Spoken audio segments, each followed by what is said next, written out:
On a d'abord sur la région Midi-Pyrénées une grande diversité de paysages. On est une région vaste, avec des paysages très divers. On n'a pas la mer, mais après on a à peu près tous les paysages que l'on puisse imaginer sur le sud de la France. Et nous n'avons pas les mêmes préoccupations selon les territoires où nous sommes. La multiplication des lotissements, la multiplication des zones artisanales et commerciales, multiplication des ronds-points, ce qu'on appelle l'artificialisation des sols, qui est un désastre pour notre pays. Tous les 10 ans, l'équivalent d'un département rural disparaît sous le béton et sous le goudron. Je ne suis pas, comment on peut dire, un professionnel de la biodiversité, mais je pense que c'est très facile de comprendre qu'il y a beaucoup d'interactions entre tout ce qu'on trouve dans la nature, et la nature est très très vite perturbée dès que l'on touche à un aspect ou à une espèce particulière en faisant des aménagements. Au plan européen et national, il ne reste plus que 2 à 3% des forêts qui n'aient pas été touchées par l'action anthropique de l'homme, que 50% des milieux humides ont disparu. Il y a effectivement aujourd'hui en France des couloirs, des cloisons qui sont créées. Je pense aux autoroutes, qui sont des espaces, certes pas très larges, mais clôturés de part et d'autre, qui sont des véritables frontières créées par l'homme, qui sont venus diviser les territoires pour les animaux.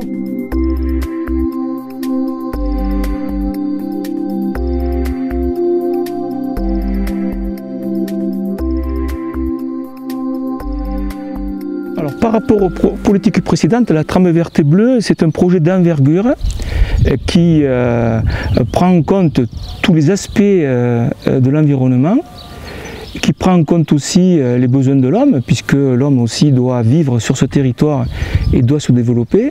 Et donc, il prend l'un et l'autre, à la fois la protection et le développement. Et j'ajoute que l'alternative à l'heure actuelle, elle est la suivante. Que faut-il faire? Faut-il dédier des zones à la protection de la nature et dédier d'autres zones aux productions agricoles intensives et à l'urbanisation, ou faut-il intégrer les deux de manière harmonieuse? Pour ma part, je plaide pour la seconde solution, d'où l'intérêt de la trame verte et bleue. La trame verte et bleue, ça peut être un objet, une base structurante pour des projets à venir. La principale idée, c'est de ne pas diviser l'espace naturel. Et quand il faut le faire, quand il y a besoin de gérer un espace, le faire avec la plus grosse préoccupation environnementale, en sachant qu'il faut arriver à concilier les besoins de l'humanité et les besoins de la nature, quoi. À partir de l'élaboration d'une carte des unités paysagères de l'ensemble du pays d'Otan, ont été tracés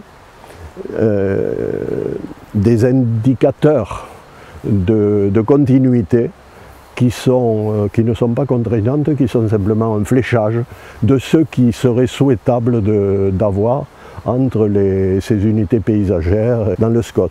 Les communes sont tenues de réviser leur plan d'urbanisme et de les rendre compatibles avec ce qui a été voté dans le cadre du schéma de cohérence territoriale. L'étalement urbain doit se gérer avec des objectifs très clairs. Là encore, le développement durable doit prendre toute sa dimension. C'est en fait un raisonnement de bon sens. Quand nous avons un noyau urbain, on essaie bien entendu d'optimiser tous les réseaux et les services qui sont à disposition des habitants. Donc l'idée, c'est d'éviter cet étalement qui, à un moment donné, a détruit ces richesses de patrimoine naturel. Et aujourd'hui, de recentrer la densification urbaine sur le noyau déjà existant et de faire évoluer progressivement autour du pôle central l'habitat. On a fait d'abord un questionnaire élargi auprès de la population. On les a associés à travers des commissions de travail avec effectivement des représentants des entreprises, des représentants donc des habitants, les agents administratifs ou effectivement des services techniques de la collectivité. Et on les a associés pleinement à cette démarche et tous ont foncé vers cet objectif parce qu'il est d'intérêt général. Les agriculteurs ont été, dès le début du plan local d'urbanisme, intégrés dans la démarche. Nous avons volontairement fait un diagnostic agricole avec l'ADASEA du Lot Le diagnostic agricole a été rendu public aux agriculteurs dans les premiers mois du plan local d'urbanisme. Et ensuite, au même titre que la population, la profession agricole a été invitée aux réunions d'information où il y avait des thèmes abordés sur la trame verte et bleue.